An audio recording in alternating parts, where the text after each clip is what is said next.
देखिए आज जो हम चैप्टर करवाने वाले हैं आपको, बिल्कुल फ्रेश चैप्टर स्टार्ट होगा। क्या है? मैट्रिसेस। क्लास 12th का बिल्कुल बहुत इजी चैप्टर है मैट्रिसेस। देखिए चैप्टर नंबर 3 और चैप्टर नंबर 4 आपको मैं बताता था, ये दोनों बिल्कुल एक के बाद एक चैप्टर है। लाइक जैसे तीसरा समझ में आएगा तभी चौथा कर पाओगे, तो 3rd और 4th चैप्टर बिल्कुल एक साथ ही पढ़ना है, कंबाइंड है। 3 समझ में आ जाएगा, उसके बाद ही कौन सा पढ़ना पड़ेगा? 4th, matrices and determinants.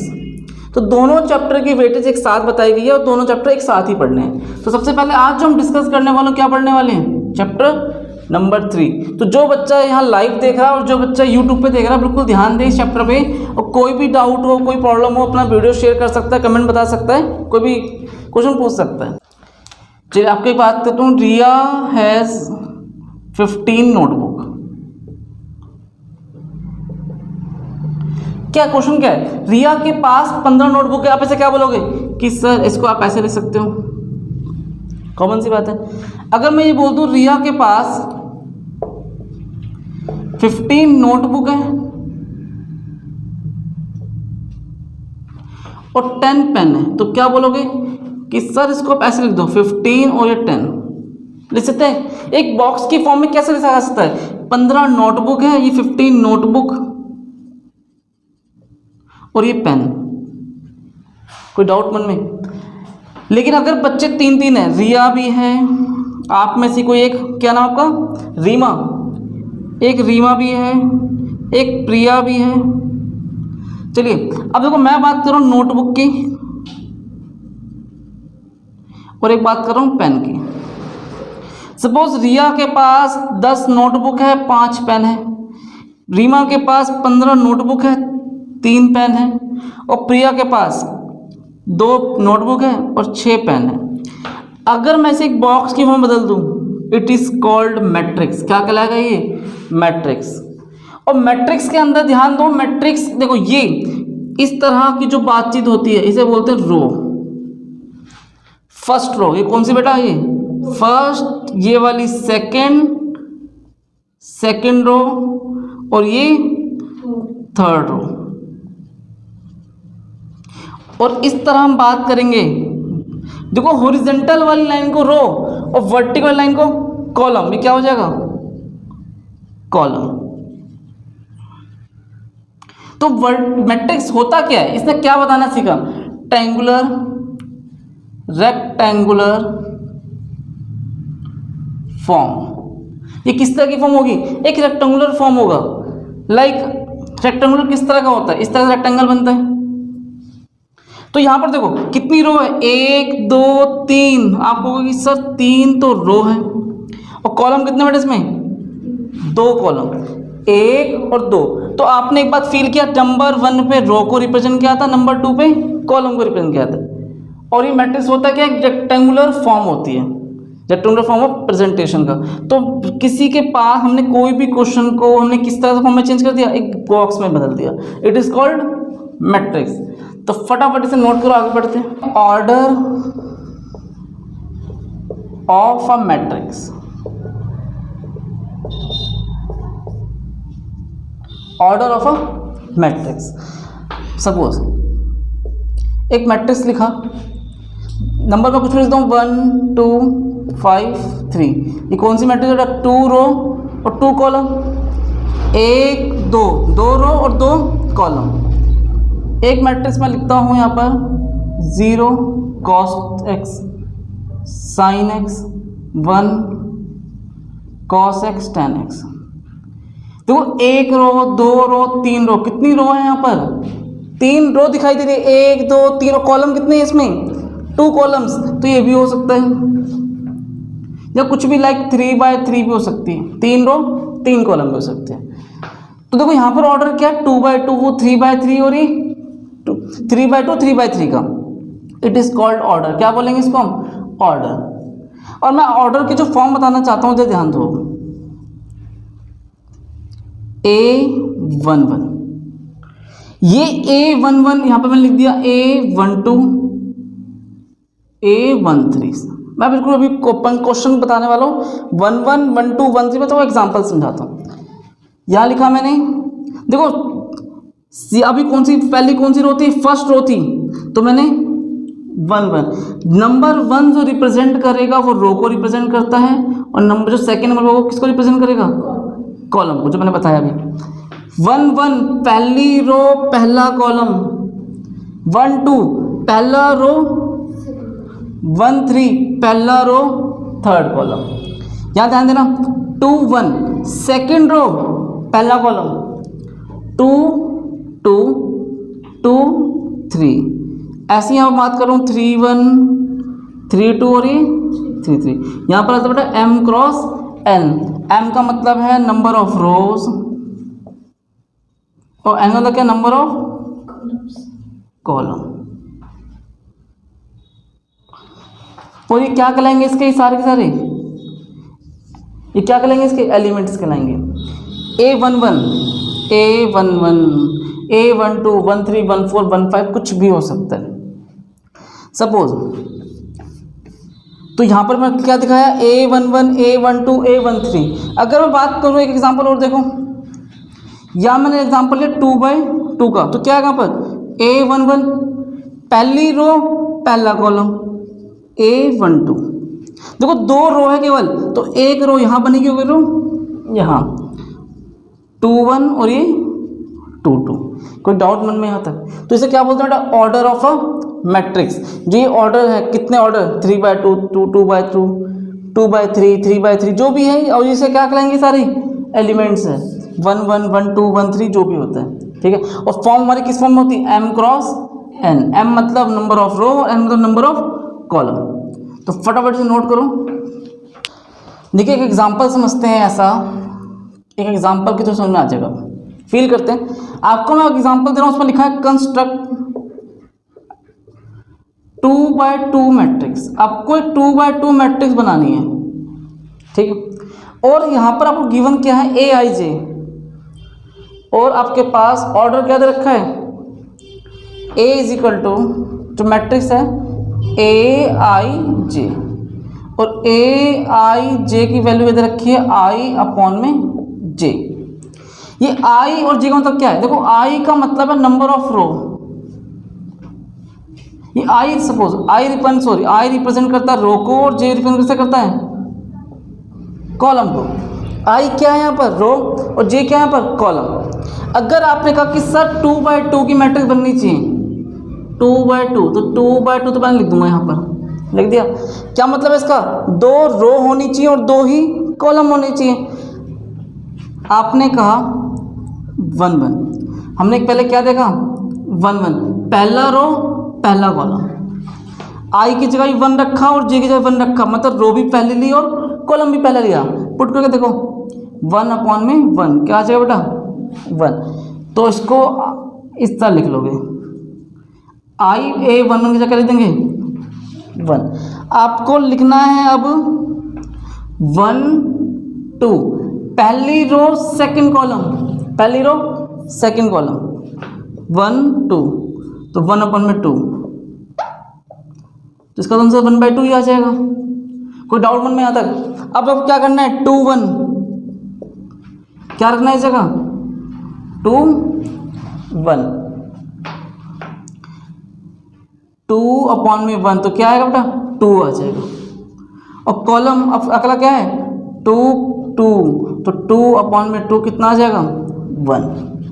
कोई डाउट? तो इस तरह आपके पास एक मैट्रिक्स दे रखा था ए आई जे, आप कोई भी मैट्रिक्स कंस्ट्रक्ट कर सकते हो, 2 2 3 बाई 3 2 बाई 3 जो भी आपको कंस्ट्रक्शन करनी है, कैसे भी कंस्ट्रक्ट। तो आई का मतलब रो और जे का मतलब क्या होगा कॉलम। तो फटाफट इस एग्जाम्पल को कॉपी करो।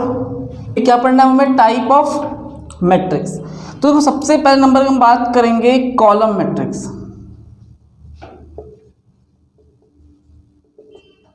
ये कॉलम मैट्रिक्स होता क्या है, देखिए कॉलम मैट्रिक्स में केवल हम कॉलम की बात करेंगे।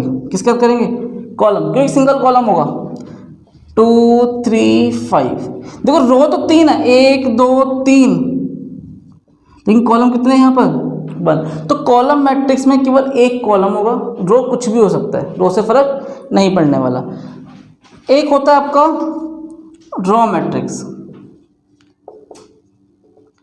रो मैट्रिक्स में केवल एक रो होगा और कॉलम कितने भी हो सकते हैं, उससे कोई फर्क नहीं पड़ने वाला। 2 5 3 1, यहाँ 1 रो है और कॉलम 4। कॉलम से मतलब ही मुझे रो देखना, रो कितनी होनी चाहिए 1, तो कोई डाउट मन में नहीं। देखिए तीसरा क्या है यहाँ पर टाइप्स ऑफ मैट्रिक्स में, तीसरा जो हमें पढ़ना है स्क्वायर मैट्रिक्स। क्या पढ़ना है? एक स्क्वायर मैट्रिक्स होता है। देखिए स्क्वायर मैट्रिक्स ने क्या कहा, स्क्वायर मैट्रिक्स कहता है जिसमें नंबर ऑफ रो और नंबर कॉलम कैसे हो, इक्वल होते हैं। नंबर ऑफ रो और नंबर ऑफ कॉलम इक्वल होते हैं। Square matrix number of row is equal to number of column. Like 2/2 it is a square matrix, like 3/3 it is a square matrix. अब कहोगे sir 4/4 भी तो सकता है, यस, लेकिन 4/4 जो आपको सिलेबस में है नहीं, आपको केवल 3/3 तक की पढ़ाई थी मैक्सिमम, इससे ऊपर का नहीं पढ़ाया था। ऐसा तो 5/5 6/5 6 हो सकता है, बट हमें कहाँ तक पढ़ना है, केवल 3/3 तक ही डिस्कस करना होता है। कोई डाउट मन में? नंबर 4 एक क्या पढ़ना है आपको, जीरो मैट्रिक्स। क्या पढ़ना है? Zero matrix. देखो जीरो मैट्रिक्स के सभी एलिमेंट क्या होने वाले हैं, जीरो। क्या होने वाले हैं? जीरो। चेक कर लो, 0 0 0, इट इज जीरो मैट्रिक्स। कैसी मैट्रिक्स है ये? जीरो। भैया कुछ है ही नहीं, सबके पास 0 0, इट इज जीरो मैट्रिक्स।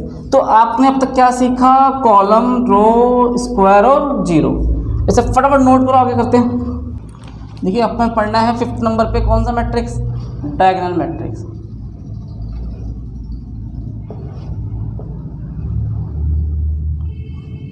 तो यहाँ पे क्या बताता है डायगोनल मैट्रिक्स में? डायगोनल्स के अलावा जितने भी हैं वो क्या होना चाहिए? जीरो। क्या होना चाहिए? जीरो। तो diagonal matrix if all its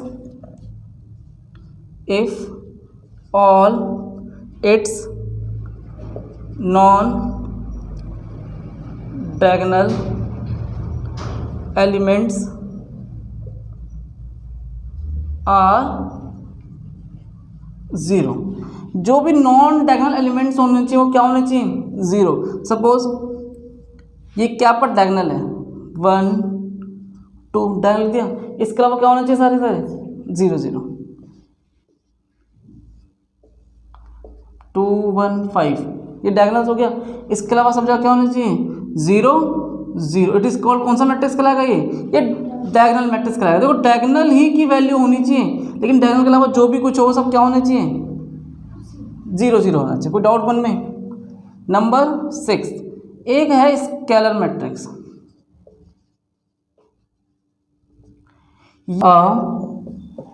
diagonal matrix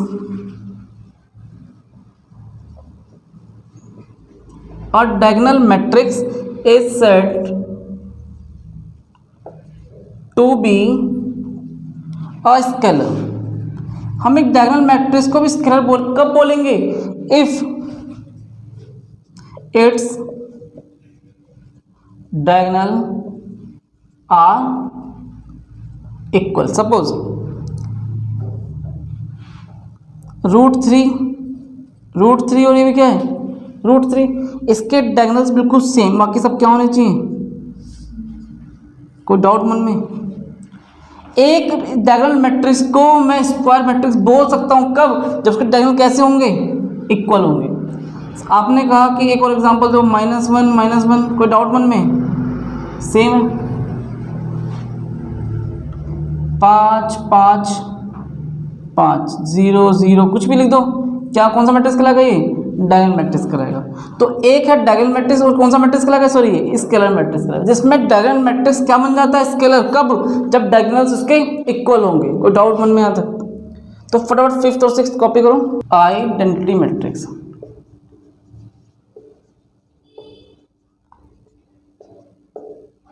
क्या पढ़ना है? Identity matrix. देखो यहां पर हम बात करेंगे कि स्क्वायर मैट्रिक्स की। अ स्क्वायर मैट्रिक्स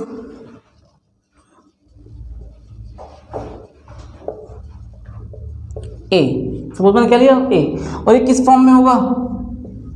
AI जे। और स्क्वायर मैट्रिक्स की खास बात क्या होती है कि ये यहाँ पर number of row number of column के इक्वल होते हैं, तो जो मैं यहाँ लिखूँगा वही मैं यहाँ लिखूँगा, m क्रॉस m, मतलब जितने नंबर यहाँ उतने नंबर यहाँ होंगे, या आप ऐसे भी लिख सकते हो n क्रॉस n।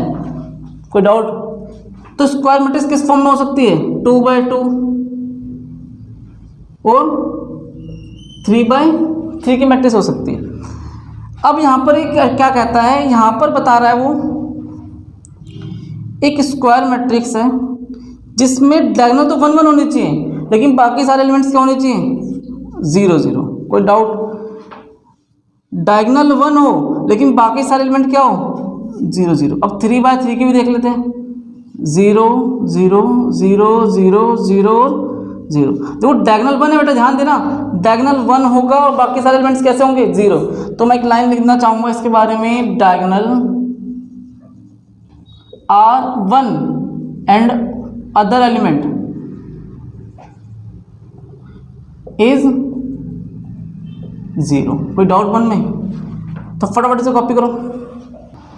देखिए हमें क्या पढ़ना है अब, इक्वालिटी ऑफ मैट्रिसेस। देखो दो मैट्रिक्स को हम इक्वल कब बोलेंगे? दो मैट्रिक्स को इक्वल तब बोला जाएगा जब उसके ऑर्डर पेयर कैसे होने चाहिए? इक्वल होने चाहिए। इफ मान लो ए मैट्रिक्स है AIJ, ठीक है, और बी वाला दे रखा है एक बी मैट्रिक्स है BIJ। ये दोनों मैट्रिक्स आपस में इक्वल कब होंगे? तो अगर जितना ऑर्डर पेयर यहाँ पर उतने ऑर्डर पेयर क्या होना चाहिए? यहाँ। अगर ये 2/2 के तो ये भी कैसे होनी चाहिए? 2/2 की। इफ आर इक्वल, कब इक्वल होंगे बेटा ये? जब they are same order pair, they are same order pair. कोई डाउट? अगर ये 2/2 की है तो बेटा ये भी 2/2 की ही होनी चाहिए, चेक कर लो। और अगर ये 3/3 की है तो ये भी 3/3 की ही होनी चाहिए। ऐसा ना हो कि ये 3/3 की है और ये 2/4 की है, तो बातचीत नहीं बन पाएगी। ऑर्डर पेयर सेम होना चाहिए, सेम ऑर्डर पेयर। मतलब कोई डाउट मन में? नंबर 2। और क्या कहता है इसके आगे? ईच एलिमेंट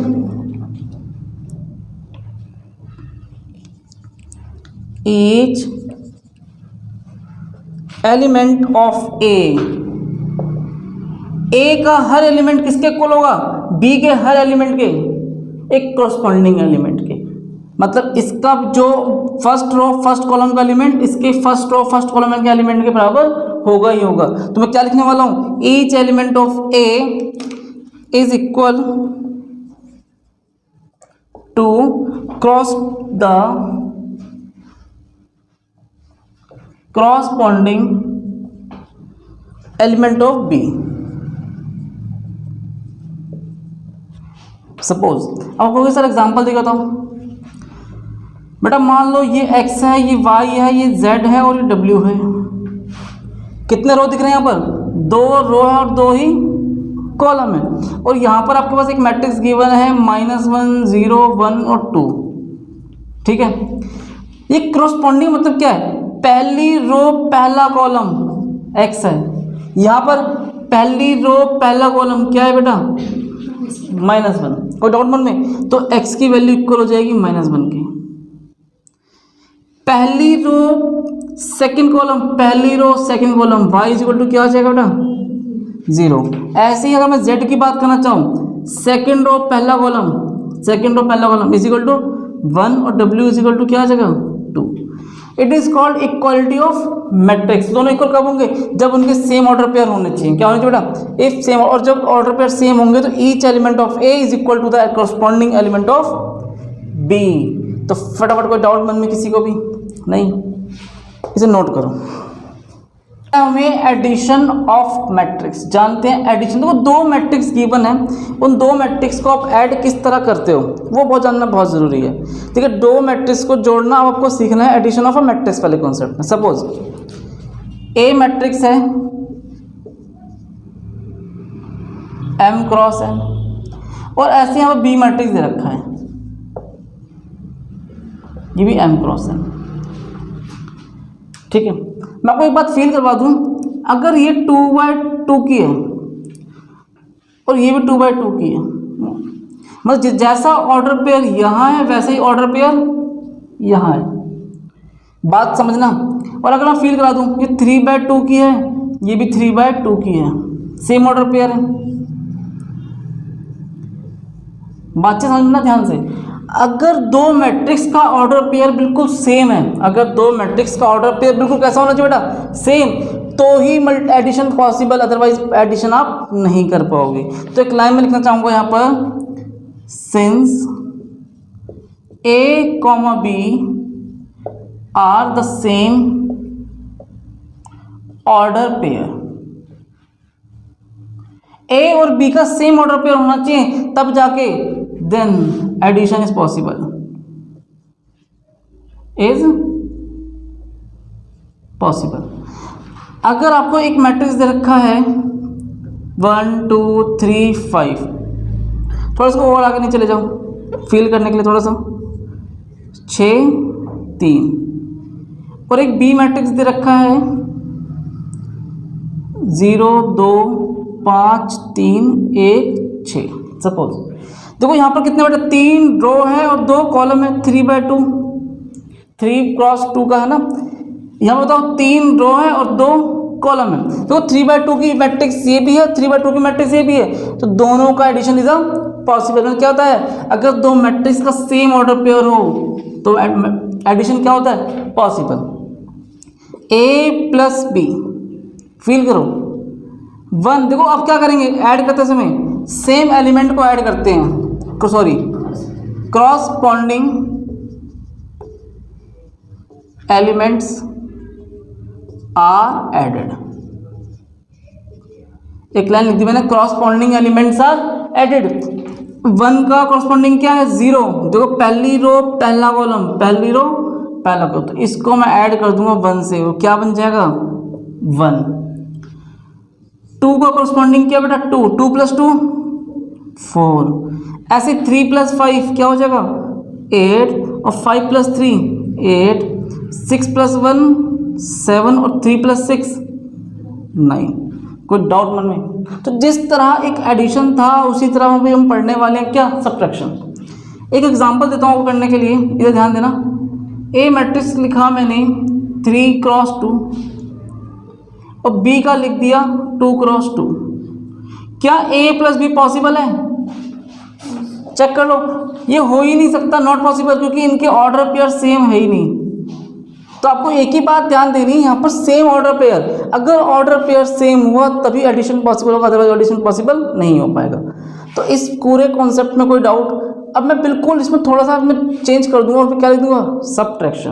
तो फटाफट से कॉपी करो, डिफरेंस ऑफ मैट्रिक्स। देखिए जिस तरह एडिशन में आपको बताया था कि सेम ऑर्डर पेयर होना चाहिए, इसी तरीके से डिफरेंस में भी क्या करेंगे हम, सेम ऑर्डर पेयर को देखेंगे। 2/2 तो यहाँ पे क्या होना चाहिए बेटा, 2/2। ये 3/2 तो ये भी कैसा होना चाहिए, 3/2। अगर ये 3/3 है तो ये भी कैसा होना चाहिए, 3/3 होना चाहिए। A and B are same order pair, तो यहाँ पे क्या लिख दूंगा भाई इस जगह, difference is possible, difference is possible. और अब डिफरेंस करते भी कैसे हैं, चेक करते हैं। तो मैंने यहाँ पर एक वर्ड लिखवाया था, कॉरस्पॉन्डिंग एलिमेंट्स आर एडेड, इस पर मैं क्या लिख दूंगा, कॉरस्पॉन्डिंग एलिमेंट्स आर डिफरेंस या सब्ट्रैक्टेड। 1 में से 0 गया, क्या बचेगा, इसे आप सब्ट्रैक्टेड लिखो। हाँ जी, कोई डाउट?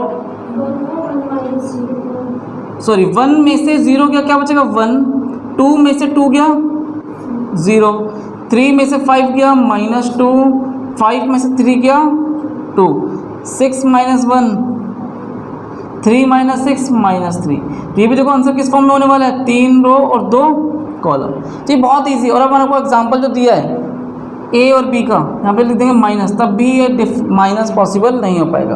तो एडिशन और सब्ट्रैक्शन का बिल्कुल सेम लॉजिक था, क्या ऑर्डर पेयर बिल्कुल सेम होना चाहिए, और कॉरस्पॉन्डिंग एलिमेंट्स को अगर हम ऐड करेंगे तो ऐड किया जाएगा, डिफरेंस करेंगे तो कॉरस्पॉन्डिंग एलिमेंट्स को क्या किया जाएगा, सब्ट्रैक्ट किया जाएगा।